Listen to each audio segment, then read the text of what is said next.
भगवान शिव ने बताया, भाइयों का बंटवारा शादी के बाद ही क्यों होता है। एक समय भगवान शिव और माता पार्वती कैलाश पर्वत में विश्राम कर रहे थे। तभी माता पार्वती भगवान शिव से कहती है, हे स्वामी, आज मेरे मन में कुछ प्रश्न उठ रहे हैं। कृपया मेरे इस प्रश्नों का उत्तर देकर मेरे मन की जिज्ञासा को शांत कीजिए। तब भगवान शिव कहते हैं, हे गौरी, तेरे मन में जो भी प्रश्न उठ रहे हैं उसे निसंकोच होकर पूछो। मेरा तुम्हारे हर प्रश्न का उत्तर देना पहला कर्तव्य है। फिर माता पार्वती कहती है, हे स्वामी, मेरा पहला प्रश्न है, शादी के बाद ही भाइयों के बीच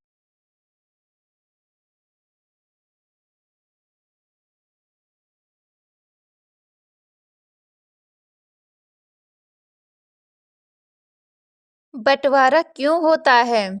और मेरा दूसरा प्रश्न है, शादी के बाद भाई को बहन क्यों बुरी लगने लगती है। तब भगवान शिव कहते हैं, हे गौरी, आज तुमने बहुत ही अच्छा प्रश्न पूछा जो हर मनुष्य के लिए कल्याणकारी सिद्ध होगा। इसीलिए मैं तुम्हें इन दोनों प्रश्नों का उत्तर एक छोटी सी कहानी के माध्यम से बताने वाला हूँ। इसीलिए पूरे ध्यान से इस कहानी को अंत तक सुने। और जो कोई मनुष्य भी इस कहानी को पूरा सुनता है उसका हर मनोकामना पूर्ण होती है। इसीलिए आप लोग भी इस कहानी को पूरा जरूर सुने। आधा अधूरा सुनने की गलती कभी मत करना, क्योंकि आधा अधूरा ज्ञान बहुत ही खतरनाक सिद्ध होता है। फिर माता पार्वती कहती है, हे स्वामी, मैं इस कहानी को पूरा जरूर सुनूंगी, क्योंकि जो आपके इस मुख से इस कहानी को सुनने का सौभाग्य प्राप्त हो रहा है। फिर भगवान कहानी को सुनना प्रारंभ करते हैं। दोस्तों, बहुत समय पहले की बात है। एक किसान अपनी पत्नी और 3 बेटों के साथ एक नदी के किनारे रहता था। किसान के तीनों बेटों की शादी हो चुकी थी और पूरा परिवार एक साथ सुख शांति से जीवन व्यतीत कर रहा था। एक दिन किसान की पत्नी ने अपने बेटों से कहा, बेटा, यह जमीन और जंगल तुम्हारे पिता के कठिन परिश्रम का परिणाम है। जमीन की उपज और जंगल की लकड़ी बेचकर ही तुम्हारे पिता ने इतने सारे मवेशी खरीदे और इतना बड़ा घर बनाया जिसमें हमारा सारा परिवार आराम से रह सकता है। उस समय किसान के तीनों बेटे एक टीले पर खड़े थे, जहाँ से धान के लहलाते खेत दिखाई दे रहे थे। फसल कटाई के लिए तैयार थी और पके हुए धान की बालियां हवा में झूम रही थी। किसान का सबसे छोटा बेटा, जिसका नाम श्याम था, अपनी माँ से बोला, माँ, आप सही कह रही हो। मुझे पिताजी के साथ सुबह सुबह खेतों में जाना बहुत ही अच्छा लगता था। आज भी मुझे वो दिन याद हैं। फिर भगवान शिव कहते हैं, हे गौरी, किसान का सबसे छोटा बेटा श्याम अपने पिता की तरह खेती में रुचि रखता था। उसे खलिहान में काम करना बहुत पसंद था। श्याम को कड़ी मेहनत करनी पड़ती थी। उसे मजदूरों को संभालना, फसल की उपज को इकट्ठा करना और फिर उसके लिए सही खरीदार ढूंढना जैसे सभी कार्य करने पड़ते थे। किसान के 2 बड़े बेटे भी थे। सबसे बड़े बेटे का नाम प्रकाश था और उसने ज्योतिष का काम शुरू किया। फिर इस काम में उसे बहुत सफलता मिली और उसने काफ़ी धन कमाया। दूसरे बेटे का नाम अनुज था, जिसने व्यापार में सफलता प्राप्त की और वह भी बहुत पैसे कमाने लगा। पूरे परिवार में खुशी का माहौल था और किसी को भी कोई कष्ट नहीं था। फिर एक दिन किसान बीमार हो गया और उसने अपनी पत्नी से कहा, मुझे लगता है कि मेरा समय आ गया है। तुम मुझसे एक वादा करो कि बच्चों के बीच कभी भी जमीन जायदाद का बंटवारा नहीं होगा। मैं चाहता हूँ कि हमारे तीनों बच्चे मिलजुल कर रहें और घर में कोई भी भेदभाव न हो, क्योंकि जिस घर की एकता टूट जाती है वह घर बिखर जाता है। फिर उसकी पत्नी वादा किया और किसान की मृत्यु हो गई। फिर समय बीतता गया और एक दिन किसान की पत्नी ने अपने तीनों बच्चों को बुलाया और उसने कहा, बेटो, मैं तुमसे एक वादा लेना चाहती हूँ। तुम्हारे पिता की अंतिम इच्छा थी कि तुम्हारे बीच कभी भी जमीन जायदाद का बंटवारा नहीं होगा। तुम तीनों भाई और तीनों बहुएं हमेशा मिलजुल कर जीवन यापन करोगे, क्योंकि जिस घर की एकता टूट जाती है वह घर कभी भी उन्नत नहीं हो पाता। तो फिर वह किसान की पत्नी की बात को सुनकर तीनों बेटे कहने लगे, हाँ माँ, आप जैसा चाहती हो, पिताजी की जैसी इच्छा थी, हम उनकी इच्छा के विरोध कभी नहीं जाएंगे और तीनों भाई हमेशा प्रेम से रहेंगे। तो फिर अपने बेटों की बात को सुनकर माँ को बहुत ही खुशी हुई। वहीं जो सबसे बड़ा बेटा, जिसका नाम प्रकाश था, वह ज्योतिष में बहुत ज़्यादा निपुण था।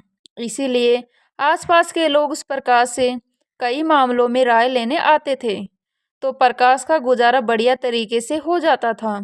वही दूसरे नंबर का बेटा, जिसका नाम अनुज था, वह भी एक बड़ा व्यापारी था। उसकी भी कमाई ठीक ठाक हो जाती थी। वही सबसे बड़ी मुश्किल यह थी कि किसान का जो सबसे छोटा बेटा था, जिसका नाम श्याम था, वह कड़ी मकसद करता और बहुत मेहनत करता। सुबह से लेकर शाम तक खेतों में लगा रहता था, फिर भी उतनी कमाई नहीं कर पाता था जितनी कमाई दोनों बड़े भाई करते थे। तो फिर समय धीरे धीरे गुजरता गया। वही किसान के दो बड़े बेटे तो ठीक ठाक कमाई करते थे। वह अपने पिता को दिया हुआ वचन भूल जाते हैं और अपनी पत्नियों के साथ में ऐशो आराम का जीवन व्यतीत करने लगते हैं। वहीं जब किसान के दो बड़े बेटों की बहुएं ऐशो आराम का जीवन जीती हैं और जो सबसे छोटा बेटा श्याम था, उसकी पत्नी घर पर ही कमाई करती रहती है। उसे घूमने के लिए नहीं मिलता, ना ही उसे शौक करने के लिए मिलती।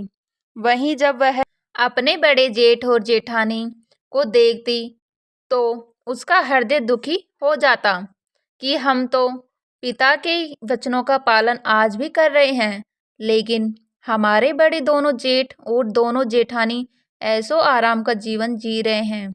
फिर भगवान शिव कहते हैं, हे पार्वती, वही किसान का सबसे छोटा बेटा जो श्याम था, एक दिन उसकी पत्नी जब बहुत ज़्यादा दुखी हो गई और जब शाम को श्याम घर वापस आया तो उससे कहने लगी कि मेरे भाई के यहाँ से चिट्ठी आई है, उसने हमें अपने घर पर बुलाया है, हमारे आपके लिए न्योता भेजा है।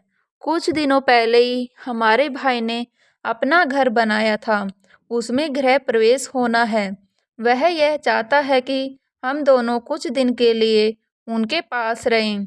वहीं अपनी पत्नी की बात को सुनकर किसान का छोटा लड़का कहने लगा, देखो, खेती में बहुत काम करना पड़ता है, मेरे पास में इतना समय नहीं है कि मैं तुम्हारे साथ में तुम्हारे मायके जाके रह सकूं। यदि मैं तुम्हारे साथ तुम्हारे मायके चलूंगा तो खेती का काम खराब हो जाएगा, जिससे सब बर्बाद हो जाएगा। फिर वही पत्नी तमातम कर कहने लगी कि ठीक है, हम जीवन भर इसी घर में पड़े रहेंगे, हमारे मन की कोई इच्छा नहीं है। वही पत्नी को गुस्से में देख करके किसान का छोटा लड़का कहने लगा, ठीक है, मैं ऐसा करता हूँ कि तुम्हारे जाने का इंतजाम कर देता हूँ, पर मैं नहीं जा पाऊंगा। फिर उसकी पत्नी कहने लगी, यदि हम जाएंगे तो दोनों साथ जाएंगे, वरना कोई नहीं जाएगा। वही पत्नी की बात को सुनकर के श्याम कहने लगा, ठीक है, जैसी तुम्हारी मर्जी, जाना है तो जाओ, नहीं जाना है तो मत जाओ। फिर भगवान शिव कहते हैं, हे पार्वती, वही किसान के सबसे छोटे बेटे की बहू अपने दोनों बड़े जेठ और जेठानी का नज़ारा देख करके पहले से ही छड़ी हुई थी कि महीना भर आराम करते हैं और ऐसो आराम का जीवन वह सभी बिताते हैं। फिर ऐसा सोचा, वह श्याम की पत्नी कहने लगी, क्या हमने घर का सभी काम करने का ठेका ले लिया है? घर में और खेती का काम हम दोनों मिलकर करते हैं और आपके दोनों बड़े भाई आपकी भाभीयों के साथ मौज मस्ती का जीवन जी रहे हैं।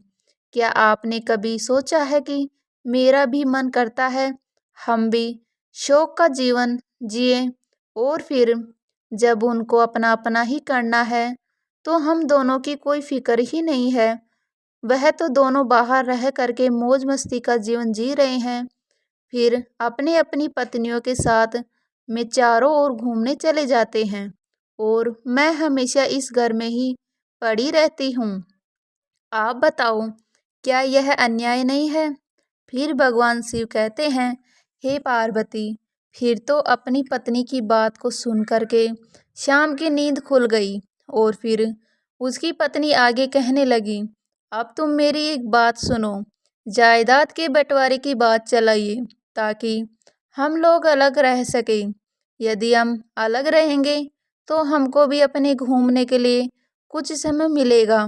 फिर इस प्रकार अपनी पत्नी की बात को सुन करके श्याम को लगा कि उसकी पत्नी सही कह रही है। मेरा काम मेरे भाई के काम से ज़्यादा महत्वपूर्ण है। मेरी ही वजह से वह दोनों इतने ठाठ से और आराम से जीवन जीते हैं तथा मैं और मेरी पत्नी नौकरों की तरह इस घर में लगे रहते हैं।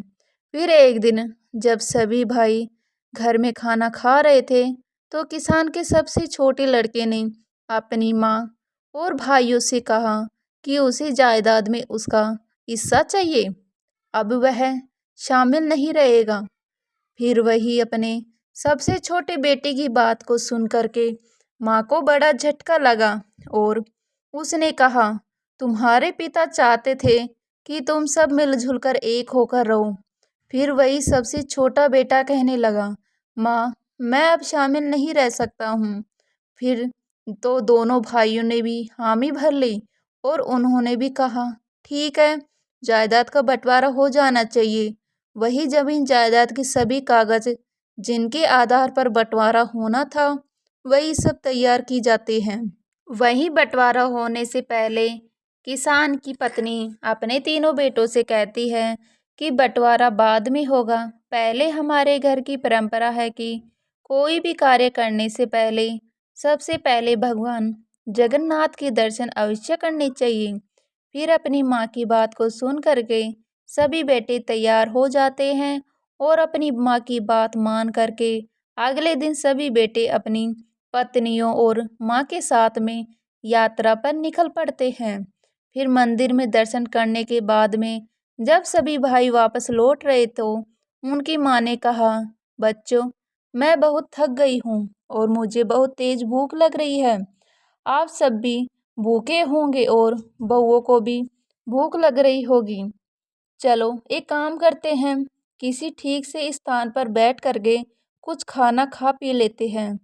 फिर गांव के बाहर ही एक पुराना मंदिर था और पास में ही खाने की दुकान थी। वहीं जब सब परिवार खाना खाने की तैयारी करने लगा तो माँ ने कहा, बेटा, हम लोग खाना खाने के लिए तो जा रहे हैं, मगर रुपयों की थैली जो भी थी वह तो मैं कहीं भूल आई हूँ, जिससे अब यहाँ से घर तक जाने के लिए हमें काफ़ी पैसा चाहिए और यहाँ खाना खाने के लिए भी हमें पैसा चाहिए। यदि हमारे पास पैसा नहीं होगा तो ना तो हम घर पर पहुँच पाएंगे और ना ही हमारा पेट भर पाएगा। अब तो एक ही उपाय है, जो कि मैं इन बहुओं के साथ में इस मंदिर में रुकती हूँ और तुम तीनों भाई एक काम करो कि किसी गांव में जा करके कोई काम ढूंढ लो जिससे कुछ रुपयों की जुगाड़ हो जाए। तीनों अलग अलग अपना काम करो। तुम जो भी कुछ कमा कर लाओगे उन्हीं पैसों से हम कुछ खा पाएंगे और यहाँ से घर पहुँच पाएंगे। तो फिर तीनों बेटों ने अपनी माँ की राय मान ली और तीनों भाई अलग अलग दिशाओं में पैसा कमाने के लिए निकल पड़े। फिर चलते चलते किसान का छोटा बेटा श्याम जब कुछ दूर बढ़ा तो वह एक स्थान पर पहुंचा जहां कुछ लोग गंभीर चर्चा कर रहे थे। फिर श्याम ने उनसे पूछा, आप लोग इतने उदास क्यों हैं? क्या बात है? क्या मैं आपकी मदद कर सकता हूँ? वहां खड़े लोग बोले, इस जमीन के इस हिस्से में हमेशा पानी जमा रहता है और हम यहाँ कुछ भी उगा नहीं पाते। फिर भी हम राजा को इसका लगान देना पड़ता है। अब हमें समझ में नहीं आ रहा है कि क्या करें। तब श्याम ने कहा, अगर मैं आपको धान उगाने का तरीका बताऊं तो मुझे क्या इनाम मिलेगा? तब लोग बोले, अगर तुम हमें इस जमीन पर धान उगाने का तरीका बताओगे तो हम तुम्हें 200 चांदी की मुद्राएं देंगे। श्याम, जो बहुत ही कुशल किसान था, उसने लोगों को बताया, गोबर और मिट्टी को मिलाकर गोल बनाओ और उन्हें गीला और नरम रखो। फिर हर गोले में बीज डाल दो और उन्हें सूखने दो। तब गांव वालों ने ध्यान से उसकी बात सुनी और उन्होंने पूछा, इन गोलों का क्या करें? तब श्याम ने कहा, इन गोलों को इस जमीन में डाल दो। ये गोल जमीन में धंस जाएंगे और बीज भी अंकित हो जाएंगे। फिर गांव वालों ने श्याम के बताए हुए तरीके का पालन किया और उस बंजर जमीन में बीज अंकुरित हो गए। तब गांव वालों ने श्याम को धन्यवाद दिया और खुशी खुशी उसे 200 मुद्राएं भेंट की। फिर श्याम उन मुद्राओं के साथ अपनी माँ के पास उसी मंदिर में लौट आया। किसान का दूसरा बेटा अनुज घूमते घूमते एक दिन एक ऐसे स्थान पर पहुंचा जहां उसने देखा कि एक व्यक्ति पेड़ के नीचे बैठा हुआ बहुत उदास नजर आ रहा था। फिर अनुज ने उससे पूछा, आप इतने चिंतित क्यों हो? क्या मैं आपकी किसी तरह से मदद कर सकता हूँ? फिर वह व्यक्ति बोला, हम 4 भाई हैं। हमारे पिता के निधन से पहले उन्होंने अपनी सारी संपत्ति हम चारों में बांट दी थी। लेकिन एक काली बिल्ली थी जिसे बांटना बहुत मुश्किल था। हम सब ने तय किया कि बिल्ली हम सबके साथ रहेगी। फिर एक दिन उस बिल्ली की एक टांग टूट गई जो मेरे हिस्से में आई थी। मैंने उसकी जख्मी टांग पर तेल लगाकर पट्टी बांध दी। बिल्ली को आँच अच्छी लगती थी, इसीलिए वह चूल्हे के पास सोने चली गई। जैसे ही वह सोई, चूल्हे से निकली एक चिंगारी उसके तेल लगे कपड़े पर गिर गई और आग लग गई। जब बिल्ली वहां से भागी तो आसपास के घरों में भी आग लग गई और सब कुछ जलकर राख हो गया। पड़ोसियों ने इनका सारा दोष मुझ पर मंड दिया, क्योंकि आग की शुरुआत उस टांग से हुई थी जो मेरे हिस्से में आई थी।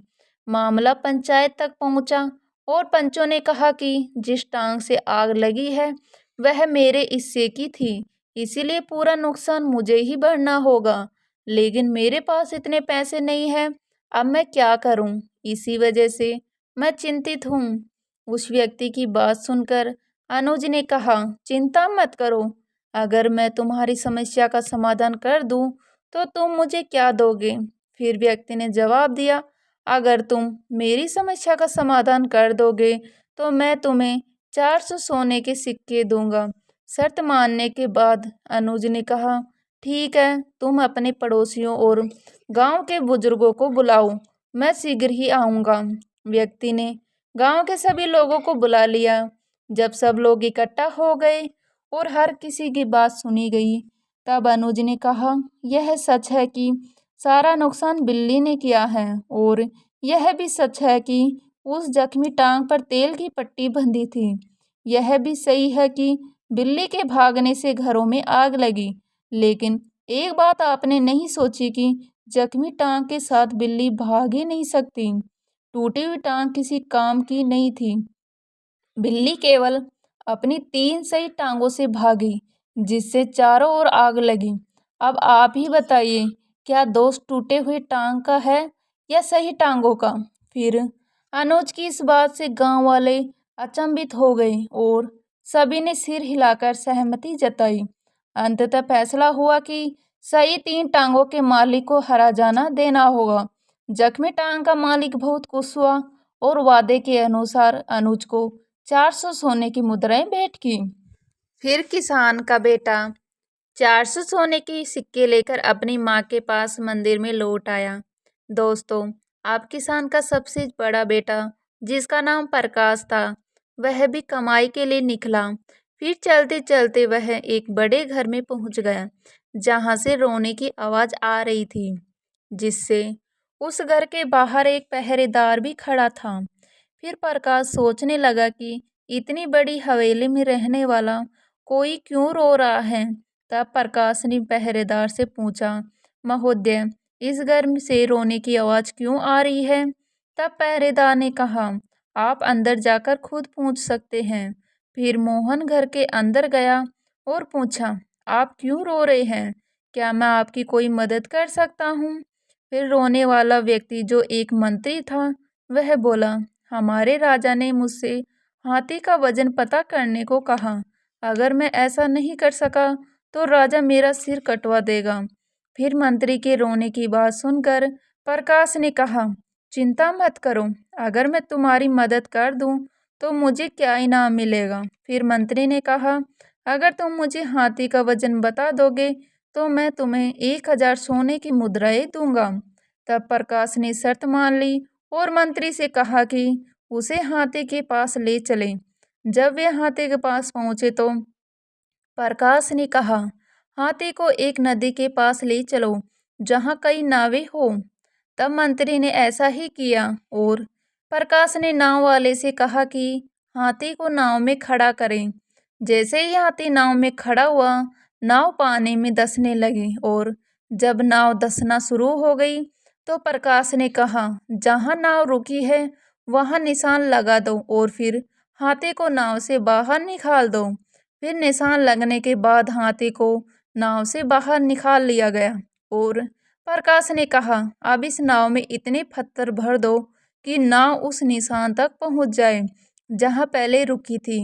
फिर पत्थर भरने के बाद जब नाव निशान तक पहुंच गई तो प्रकाश ने कहा, पत्थर डालना बंद करो और पत्थर निकाल लो, इन पत्थरों का वजन ही हाथी का वजन होगा। फिर मंत्री ने इस उपाय से हाथी का वजन पता कर लिया और प्रकाश को 1000 सोने की मुद्राएं दी। फिर वह भी प्रकाश मुद्राओं के साथ अपनी माँ के पास मंदिर लौट आया। फिर भगवान शिव कहते हैं, हे पार्वती, इस प्रकार सभी भाई जब धन कमा करके मंदिर में लौट आए तो सभी ने बड़े ही प्रेम से खाना खाया और दुकान वाले का इतना पैसा बना कि तीनों भाइयों ने जो पैसा कमाया था वह सारा उस खाने में चला गया। केवल उनके पास में उतना ही पैसा बचा जिससे वह खर्च करके अपने घर वापस आ सके। जब किसान की पत्नी अपने बच्चों और बहुओं के साथ में घर वापस आई तो उसने रुपए वाली थैली एकदम से निकाल करके अपने बेटों के सामने रख दी और कहा, मैंने जानबूझ करके इस थैली को छुपा लिया था ताकि मैं तुम्हें समझा सकूं कि एकता में कितनी शक्ति होती है, क्योंकि तुम तीनों भाइयों ने मिलकर के जो भी धन कमाया था उस धन को इकट्ठा करके ही हम लोगों को खाना मिला और बचे हुए पैसों से हम अपने घर आ सके। यदि तीनों भाई मिल करके एक जगह कमाई एकत्रित नहीं करते तो आज हम ना पेट भर के खाना खा पाते और ना ही वापस घर आ पाते। इसीलिए हमेशा ध्यान रखना, जब तक झाड़ू बंधी है तब तक उससे सफाई हो सकती है, जब उसकी सींग बिखर जाती है तो फिर झाड़ू किसी काम की नहीं रहती। इस प्रकार जब तक तुम तीनों के अंदर एकता का भाव रहेगा तब तक एक घर की उन्नति होती रहेगी और जिस दिन बंटवारा हो गया उस दिन इस घर की उन्नति रुक जाएगी। इसीलिए तुम्हारे पिताजी ने मरने से पहले मुझसे वचन लिया था कि मैं तीनों बच्चों के अंदर कभी बंटवारा ना होने दूं। फिर भगवान शिव कहते हैं, हे पार्वती, तुमने पूछा था कि शादी के बाद भाइयों के बीच बंटवारा क्यों होता है, तो समझो, अक्सर लोग कहते हैं कि बंटवारा बहुओं के कारण होता है, लेकिन ऐसा नहीं है। बंटवारे की नौबत इसीलिए आती है क्योंकि जब दो भाई ज़्यादा कमाते हैं और एक भाई कम कमाता है तो जो ज़्यादा कमाने वाले भाई अपनी पत्नियों के साथ ऐशो आराम की ज़िंदगी जीने लगते हैं और कम कमाने वाले भाई की अहमियत नज़रों में कम हो जाती है। कम कमाने वाले भाई की पत्नी यह सब देखती है कि दिन रात मेहनत करने के बावजूद उनका जीवन कठिन है, जबकि घर की जिम्मेदारी निभाते हुए भी उनके जेठ अपनी पत्नियों के साथ शानदार जीवन जी रहे हैं। यह स्थिति उसे बुरी लगती है और वह अपने पति से कहती है कि अगर हमें मेहनत ही करनी है तो अलग रहना बेहतर है, क्योंकि कम से कम जो कमाएंगे वह हमारा होगा और हम अपनी इच्छाओं के अनुसार जी सकेंगे। यहीं से भाइयों के बीच दरार पड़ने लगती है और बंटवारा हो जाता है।